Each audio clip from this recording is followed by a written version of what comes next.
Welcome student. இந்த வீடியோவில் unit 2 central government வந்து 10th ஸ்டாண்டர்ட் சோசியல் சயின்ஸில் சிவிக்ஸில் இந்த லெசனுடைய புக் பேக் ஆன்சர்ஸ் பார்க்கலாம். சென்ட்ரல் கவர்மெண்ட் அப்படின்னா நடுவண் அரசு. Choose the correct answer. First பாருங்கள், the constitutional head of the union is, அதாவது நடுவண் அரசில் அரசியலமைப்பு தலைவர் யார் அப்படின்னா த பிரசிடென்ட், அதாவது குடியரசுத் தலைவர். இதை நீங்கள் மார்க் பண்ணுங்கள். Second question, who among the following decides whether a bill is a money bill or not? அதாவது ஒரு மசோதா வந்து நிதி மசோதாவா இல்லை வேறு மசோதாவை டிசைட் பண்ணுறது யார் அப்படின்னா ஸ்பீக்கர் ஆஃப் லோக்சபா, அதாவது சபாநாயகர், லோக்சபாவின் சபாநாயகர். அது தேட் பாருங்க, the council of minister is collectively responsible to the, அதாவது இந்த அமைச்சர்கள் வந்து மொத்தமாக எதற்கு பொறுப்புடையவர்கள் அப்படின்னா லோக்சபா, பி ஆப்ஷன், அதாவது மக்களவை. ஃபோர்த் பாருங்க, what is minimum age laid down for a candidate to seek election to the Lok Sabha, அதாவது லோக்சபா தேர்தலில் போட்டியிடனா குறைந்தபட்ச வயது எத்தனை அப்படின்னா 25 years. சி இது மார்க் பண்ணுங்கள்.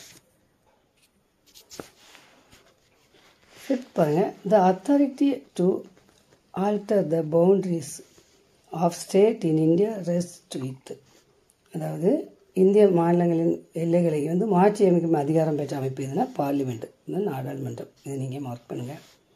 Fifth, under which article the president is vested with power to proclaim financial emergency, வந்து article 360.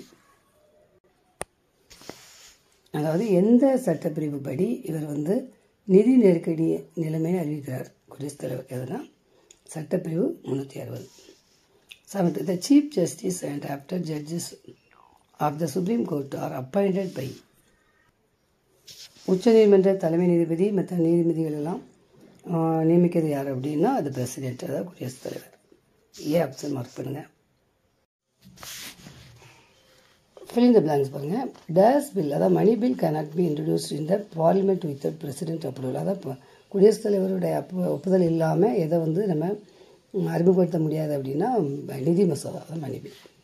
Next, prime minister is the leader of the nation and chief speaker person of the country, நாட்டின் உண்மையான தலைவரும் முக்கிய செய்தி தொடர்பாளர் யார் அப்படின்னா prime minister. Next, vice president is the ex officer chairperson of the Rajya Sabha, அதாவது மாநிலங்களவை தலைவர் யார் அப்படின்னா வைஸ் பிரசிடென்ட் வழியில் தான் நம்ம நினைச்சோம் மாநிலங்களவை தலைவர்.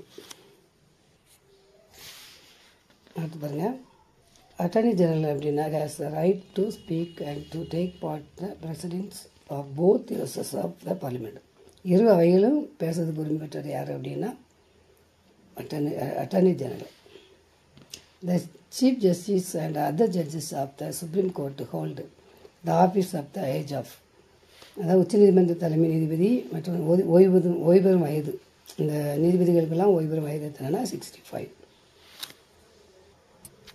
Supreme court the guardian of the constitution, அதாவது இந்திய அரசியலமைப்பு சட்டத்தின் பாதுகாவலர்னா சுப்ரீம் கோர்ட். நீங்கள் இதை அப்படி எழுதி வச்சுக்கிடுங்க. Next, choose the correct statement.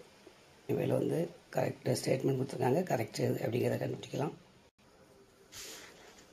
First பாருங்கள், total members of the Rajya Sabha is 250, அதாவது 250 பேர் தான் மொத்த உறுப்பினர்கள் மாநிலங்களவையில். The 12 nominated members shall be chosen by the president from amongst president's experience in the field of literature, science, art and social service, அதாவது இலக்கியம், அறிவியல், கலை, சமூக சேவை இந்த துறையிலெல்லாம் சிறந்தவர்களாக ஒரு 12 நபர்கள் வந்து மாநிலங்களவைக்கு குடியரசுத் தலைவர் வந்து நியமனம் செய்கிறார் அப்படிங்கிறது 2வது பாயிண்ட். 3வது பாயிண்ட் பாருங்கள், the member of the Rajya Sabha should not be less than 30 years of age, 30 வயசு குறைவாக மாநிலங்களவை உறுப்பினர்கள் இருக்கக்கூடாது, அந்த 30 வயது குறைவாக இருக்கக்கூடாது அப்படிங்கிறது 3வது பாயிண்ட். 4வது point, the members of the Rajya Sabha are directly elected by the peoples. என்ன கொடுத்துருக்கு, மாநிலங்களவை உறுப்பினர்கள் வந்து மக்களால் தேர்ந்தெடுக்கப்படுறாங்க நேரடியாக அப்படின்னு கொடுத்துருக்கு. பாருங்கள், 1, 2, 3 இதான் கரெக்டு. டி ஆப்ஷன் மார்க் பண்ணுங்கள். நெக்ஸ்ட்டு, செகண்ட் பாருங்க, the chief justice and other judges of the Supreme Court to hold the office up to the age of 62 years. அதாவது நீதிபதிகள் மற்றும் நீதிபதிகள் ஓய்வு பெறும் வயது வந்து 62. Second one, judiciary is third organ of the government. அதாவது நடுவண் அரசின் மூன்றாவது அங்கம் தான் நீதித்துறையின் படுக்கு. The cases involving fundamental rights come under the appellate jurisdiction of the supreme court. அதாவது அடிப்படை உரிமைகள் தொடர்பான வழக்குகள் உச்சநீதிமன்றத்தில் மேல்முறையீட்டு அதிகாரிகளுக்கு உட்பட்டது. Fourth, the law declared by supreme court is pending in the courts within the territory of India. அதாவது உச்சநீதிமன்ற பிறப்பிக்கும் ஆணை இந்தியாவின் அனைத்து பகுதிகளின் நீதிமன்றங்களை கட்டுப்படுத்தும். இதில் பாருங்கள், ஏ செகண்ட் அண்ட் 4 ஆர் கரெக்ட். இதை நீங்கள் மார்க் பண்ணுங்கள். அடுத்து மேட்ச் தி ஃபாலோயிங். ஃபர்ஸ்ட் பண்ணுறங்க, ஆர்டிகிள் 53 வந்து எக்ஸிக்யூட்டிவ் பவர் ஆஃப் பிரசிடென்ட். இது வந்து என்ன அப்படின்னா குடியரசுத் தலைவரின் நிர்வாக அதிகாரங்கள். அடுத்து ஆர்டிகிள் 63 வந்து என்னதுன்னா துணை குடியரசுத் தலைவர், officer the vice president. Article 356 state emergency, மாநில நெருக்கடி நிலை. ஆர்டிகல் 76 வந்து office of the attorney general, அதாவது அரசின் தலைமை வழக்கறிஞர் அலுவலகம். ஆர்டிகல் 352 இன்டர்னல் எமர்ஜென்சி, உள்நாட்டு நெருக்கடி. நீங்கள் மார்க் பண்ணுங்க. Next, answer the following questions. Answer the 5 questions. First question, how is President of India elected? எப்படி வந்து குடியரசுத் தலைவர் தேர்ந்தெடுக்கப்படுகிறார்? 249 இருக்கு.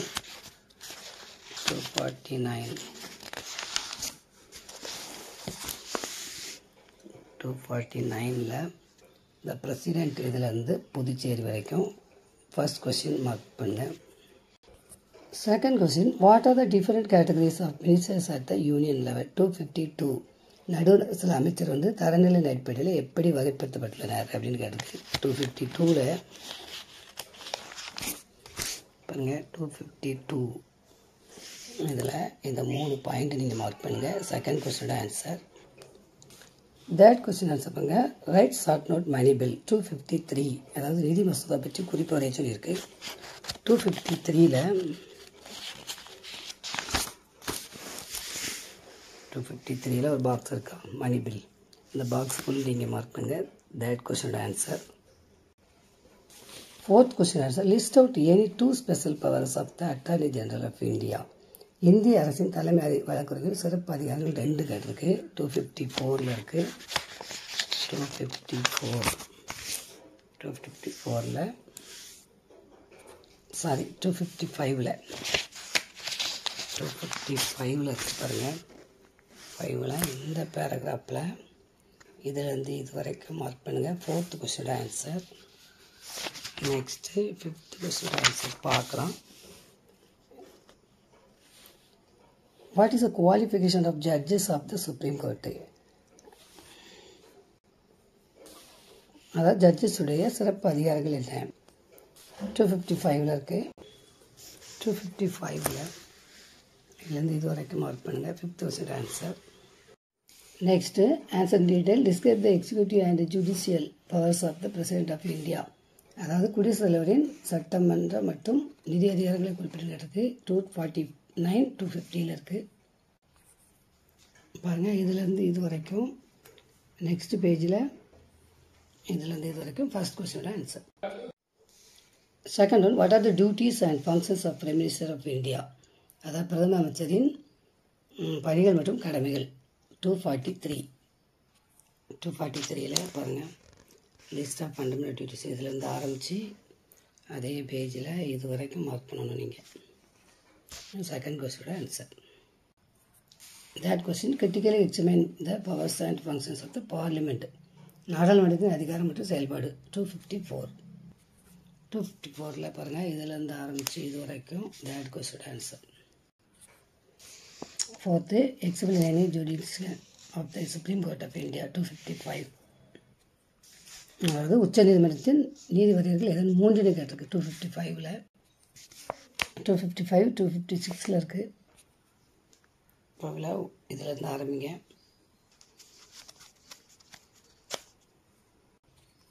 ஸோ 56 பாருங்கள் BCD மொத்தம் உங்களுக்கு 5 கொடுத்துருக்காங்க. எனி 3 மட்டும் நீங்கள் என்ன செய்யுங்க குறிச்சிக்கோங்க. நான் ஃபுல் உங்களுக்கு மார்க் பண்ணியிருக்கேன். எனி 3 மட்டும் போதும். ஓகே ஸ்டூடெண்ட்ஸ், நம்ம நெக்ஸ்ட் வீடியோவில் சந்திக்கலாம். தேங்க்யூ.